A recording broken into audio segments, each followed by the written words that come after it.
Hello, this is Ryan Gilbert from Army of Saints, Week 9, Class 9. We are beginning our portion on the martial arts for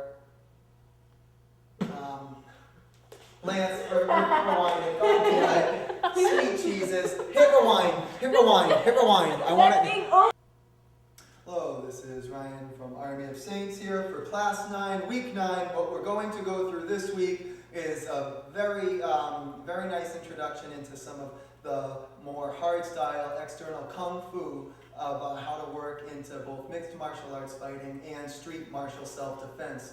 A lot of this type of training is benchmarked from Special Force military, different mixed martial arts fighters depending on their background.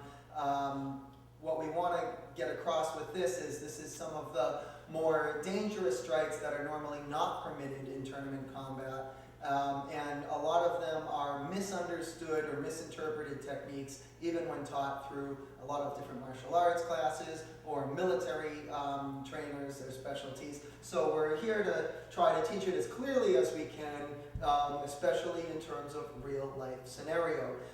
We're going to introduce largely the ridge hand, the forearm strike, and the knife hand, or what we call Shudo, in the martial arts piece for Week 9, Class 9. So for these demos, I'm going to call in one of my senior students, Lance. He's going to come in, and I'm going to go ahead, and the first thing, we'll start with Shudo. Shudo is as if you're making a knife, your hand literally becomes a knife. And again, this is something not done and not practiced in sparring, just because it's too dangerous a strike. We're not looking to hit, with knife hand, but we want you to practice on the pads or in the air. And when you practice, you're just in a stance and you're just coming around like as if you were just, chopping something off, and that's what that strike is. Now, how do we work this in the street? Well, if he has his hands up and we're doing whatever we're doing, instead of me doing just only, the chain punches of jab, cross, he can go ahead and intercept something where he'll parry and I'll do a jab, cross, and as he's parrying, he can go ahead and come out like that, or likewise, I can go ahead and I can try to do a reverse grab and try to wrap down and go ahead and come out that way. So all we're doing in a street stance, if I'm doing it to him and he's coming at me and his hands are up, I'm going and I'm wrapping around, so as whatever the attacker has, you're coming out with your forearm and you're actually looking to just kind of like a crane, swoop around, grab actually with your fingertips the arm as anything comes at you, and wrap around and pull. And as you pull down, you're pulling down to expose the neck and just hitting like that and letting gravity drop. Again, this is something not practiced in sparring. This is meant as a martial street defense technique. And so we have the Shudo, which is the knife hand, but we also have what we call ridge hand. So with ridge hand, if he was to go and throw a strike at me, so I can go and I can just be coming back and actually adding distance to my body by turning all the way out like this, because you see, even somebody who's bigger than me, he has longer arms than me, and somebody that might have reach, but what I can do is I can add length to my body by turning out all the way this way, hitting with the ridge hand. What is ridge hand exactly? Kids get confused with this. Tucking your thumb in, hitting with this part, the reverse part of your hand right here. It's not hitting with the fingers. You will break or sprain fingers if you hit with the fingers. You're hitting with the ridge hand. And so that's all that is that his hands are up, and the same thing. I can go ahead and do a reverse grab and try to come around and hit that way too. And so it's just getting used to getting out of the way, coming out like that, and practicing. And again, that's something not allowed in tournament fighting. It's far too dangerous, but it's something that you can do in street self-defense. The target area against a bigger opponent is usually on the neck, and that is for the ridge hand. We're going to also introduce something called forearm strikes. There's a lot of confusion over how to do this. The forearm you use in strikes right in the middle. It's the blade of the forearm. And the first strike I'm going to show is what we call an opener strike. What is an opening strike? If his hands are up, I'm going to go ahead and in his stance, I'm going to actually attack with my forearm, and I'm going to come forward in a forearm strike. Now, the person has to block. If they don't block, they're going to, get knocked out with the forearm to the face. But 9 out of 10 fighters will have enough common sense to at least put their hands up and block. But what am I really looking to do? I'm not actually looking for the strike here. If I get it, that's great, but I'm actually looking to go ahead and wrap down and come forward with either a palm heel, an overhead elbow, something like that. We're going to show it from the other side now. So in our other stance, so that you can see it from this side, same thing. I'm coming forward with a forearm. When I come forward, notice I'm not exposed. I'm in my castle. So for example, if he's throwing a palm heel or an attack at me, I'm covered. So I'm coming up with the forearm. Even if they're already in the middle of striking you, it doesn't really matter. Think of this as your own little castle. I'm covered as my head is ducked. I'm covered up top here, and I'm covered right here as this is kind of like a face shield, as if I was wearing a shield mask in sparring. That's what this hand is right here. And there's a lot of stability in here. Don't hold it loose, because if I hold this hand loose and he hits me, I'll just, I'll get knocked out through my own hand. You need to have structure when you do it, so you can go ahead and absorb the strike. And so I'm coming forward and I'm hitting here, and then you're wrapping down. You can either go to the side of the head. You can go ahead if you're really close to each other, you can do it with an elbow. But that's all that is it's step 1, coming forward, step 2, reach down, and as you're wrapping and reaching down, you're coming forward. That's all one continuous motion. You can also do something called forearm chain strikes. So the chain punches, just like we were doing the palm heel chain, you can do in a manner with forearm strikes. So what does this look like? If his hands are up, I can advance 1, 2, 1, and I can keep coming here. It's very difficult to block because it's just not something that's very parry. So go ahead, and if you try to parry or just get this arm out of the way, you see it's tougher because it's something so big coming at you that if you develop that motion of just the way you can come fast like this and really have power in that, you can come forward like this, and it's a really very tough thing to do. And eventually, if you get over the top, you can go ahead and continue that same motion of pulling the arm down and trying to expose. And that's basically what that is. And so with forearm strikes, one last thing we will show that's very fun is a spinning forearm strike. So here, if we're sparring, I can come forward and try to set it up. So I'm doing maybe a jab, cross, round, and he's blocking, and come all the way forward. And with that reverse forearm strike, that's something very, very dangerous to do in real life. If you have to protect yourself, there's a lot of power in that forearm strike. That's meant as a street self-defense technique. That's not really to be done in sparring, but it can be substituted with a spinning back fist. And a spinning back fist, same thing. Instead of coming around with the forearm, I can do something like I can lead it jab, cross, round, and come around with a spinning back fist. That is something you can practice in sparring, and that is perfectly legal for anybody that's interested in the mixed martial arts, cage fighting, ring fighting type of thing. And so that should conclude our Class 9, Week 9 martial arts piece for this series. Thank you. Hello, this is Army of Saints here, Class 9, Week 9. For this week, we're going to go through advanced jumping push-ups and advanced push-ups in general. This is usually not the easiest subset of exercises to do. It makes for a great cardio workout. However, we caution people because we're doing stuff with our fingertips and just different parts of the body they're not used to using, that if you feel strained or that you feel like you're not ready for it, you need to go back to doing the regular push-ups first, other styles we showed earlier, to really go ahead and build up a foundation to get to this. Some people take up to even a year to get to some of these kind of push-ups, but we want to show you now because different students move at different paces. So what we're going to do here is I'm going to show each push-up from both angles, and I want you to see exactly what the body form is like, that we're keeping the spine straight. A big problem with push-ups is when we're doing it, people have the tendency of sinking their bottom like this. This is not a good push-up, right? We need to be to be as linear as we can with the back. And what we're going to start with are actually forearm push-ups, okay? So this is something that will really help with the forearm strikes we've covered in this week's martial arts series. We're actually putting the forearm on the ground, doing one-handed forearm push-ups. And we're going to go through and show this now. It looks intimidating, but you will get the hang of it. So for beginners, what we're going to recommend is on your knees, forearm on the ground. We'll show from each angle, and you're just going up and down like this, doing a push-up.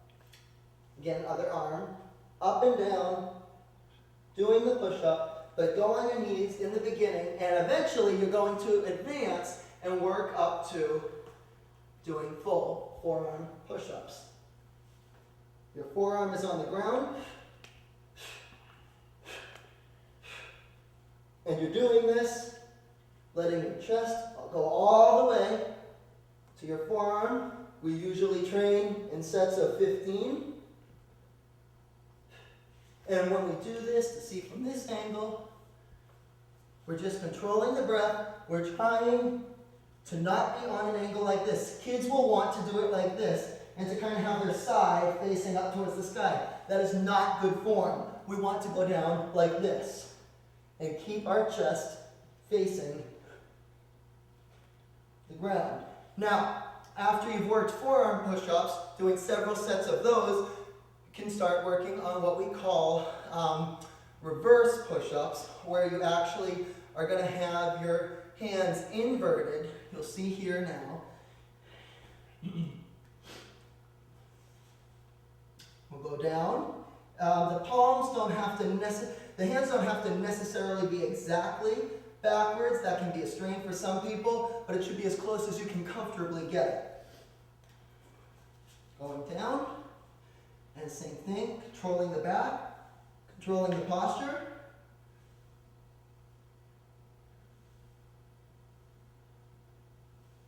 And showing it from the side here. Same thing.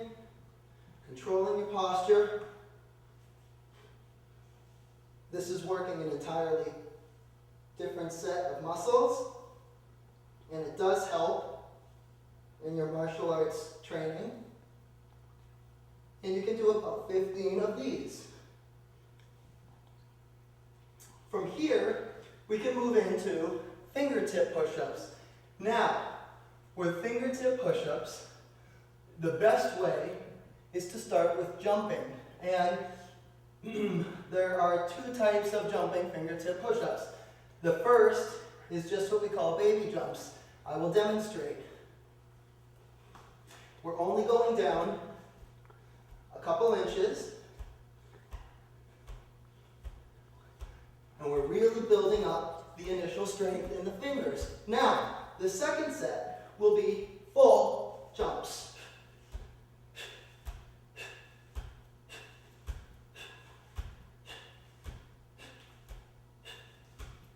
And here, this is where we introduce some of the very Kung Fu-based iron finger training. This is to be done, obviously, at one's own risk, but especially under close supervision of your AOS instructor. We don't want anyone getting hurt. Again, you will start on your knees first, so nobody gets hurt. You'll work up to the full push-up. What we start with, centipede training. This is to go ahead and strengthen the pinky, the index finger, and the thumb. And so you'll move from doing the jumping fingertip push-ups like so, to going to like this. Same thing. Start with the baby push-ups to the full.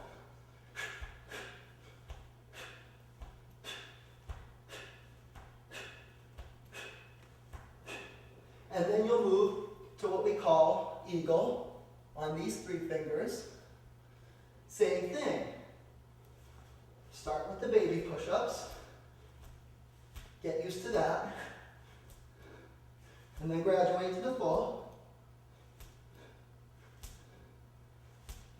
And of course, probably the furthest we're going to teach in this series is up to thumb push-ups. With thumb push-ups, Remember, you want to control that thumb because you don't want it to slip, because you can break your thumb doing this if you're not ready.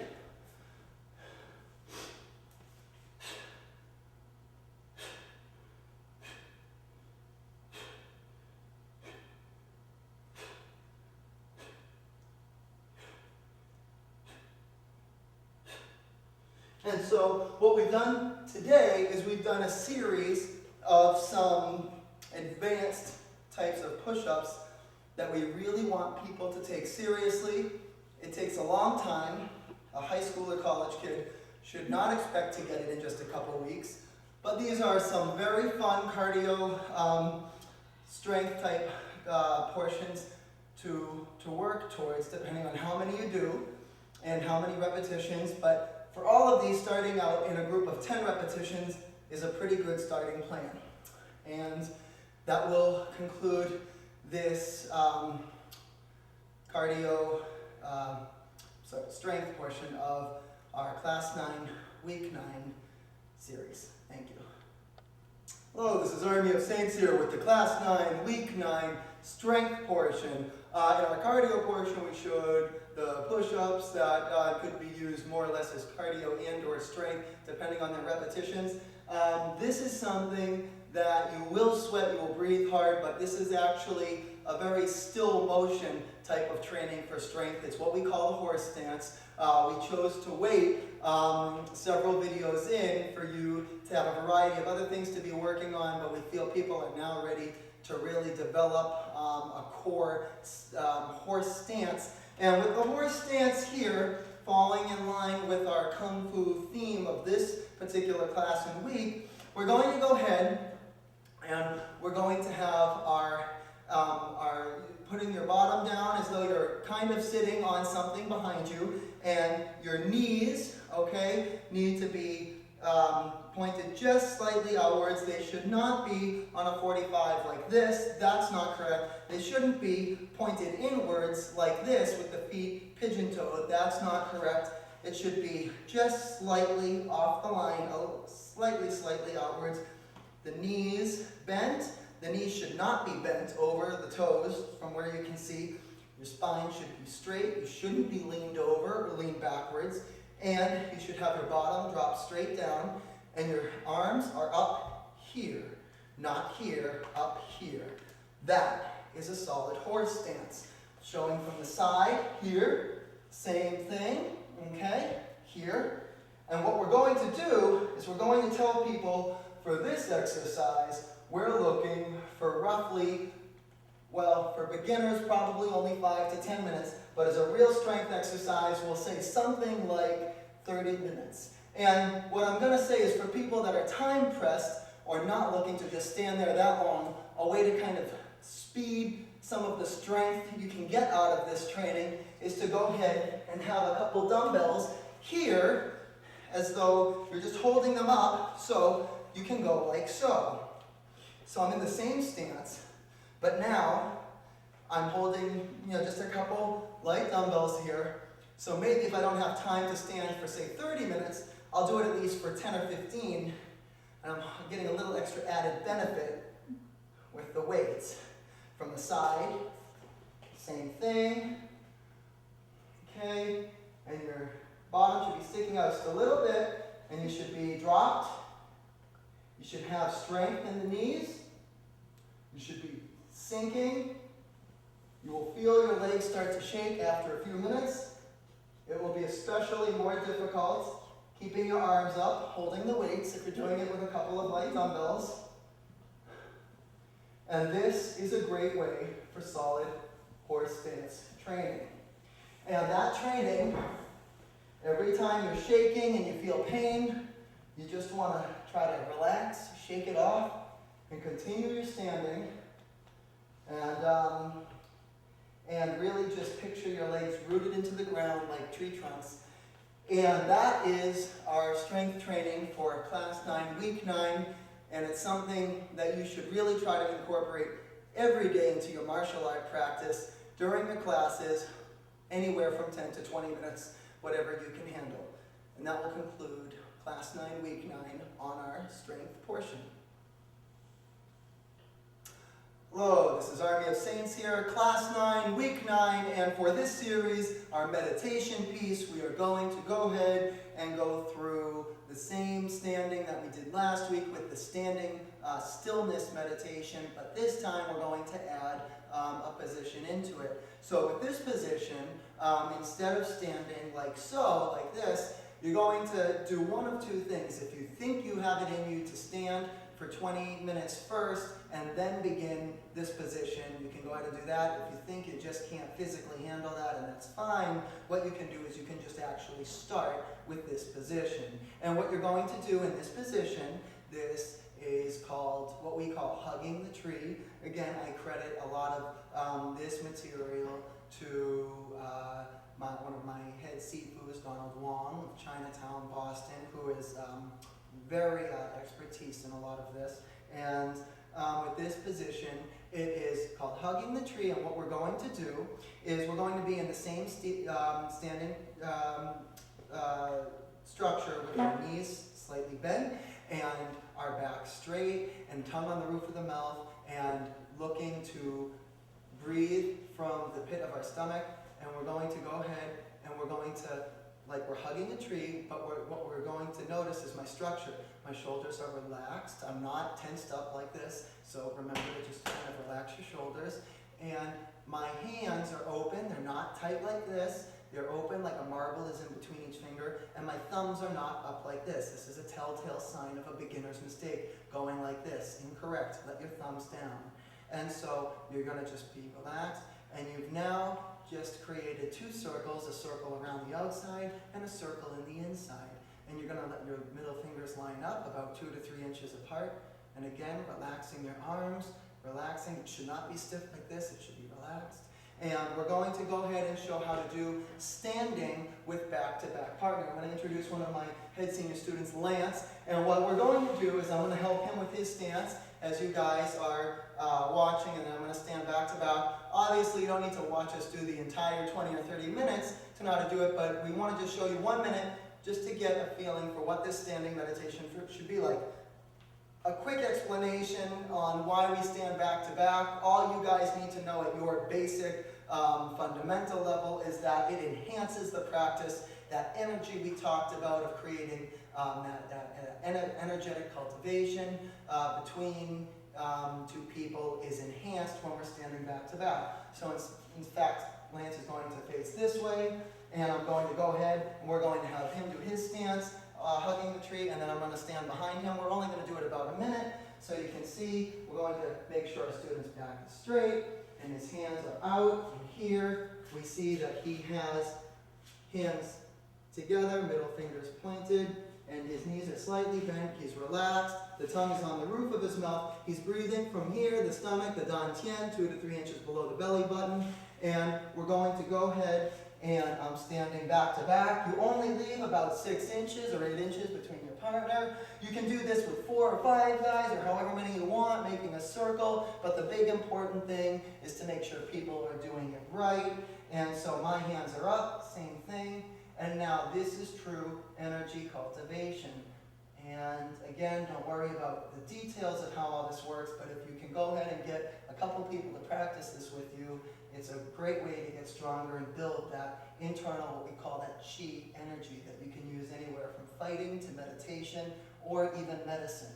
And so we're going to just keep our knees bent, tongue on the roof of the mouth, looking forward, holding our arms out, relaxing the shoulders.